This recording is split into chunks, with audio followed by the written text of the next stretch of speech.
నెల్లూరు నగరపాలక సంస్థ పరిధిలోని టిడ్కో గృహ సముదాయాల ప్రాంగణాలలో మౌలిక వసతులను మెరుగుపరిచి లబ్ధిదారులకు గృహాలను అందుబాటులోకి తీసుకురావాలని కమిషనర్ తేజ అధికారులను ఆదేశించారు.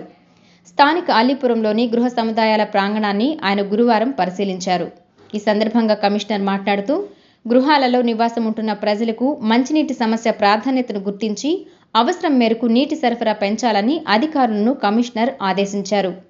గృహ సముదాయాల ప్రాంగణంలో హైమాక్స్ విద్యుత్ దీపాలతో పరిసరాలన్నీ రాత్రిపూట స్పష్టంగా కనిపించేలా ఏర్పాటు చేయాలన్నారు.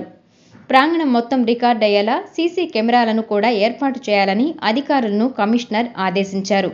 అదేవిధంగా సెక్యూరిటీ సిబ్బంది గస్తీని ముమ్మరం చేసి ప్రాంగణంలో ఎలాంటి దొంగతనాలు జరగకుండా నిరంతరం పర్యవేక్షించేలా చర్యలు తీసుకోవాలని కమిషనర్ ఆదేశించారు.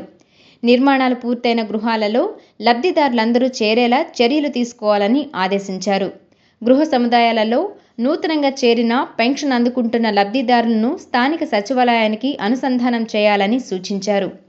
ప్రాంగణంలో పారిశుద్ధ్య నిర్వహణ పనులను క్రమం తప్పకుండా చేపట్టేలా పర్యవేక్షించాలని కమిషనర్ సూచించారు.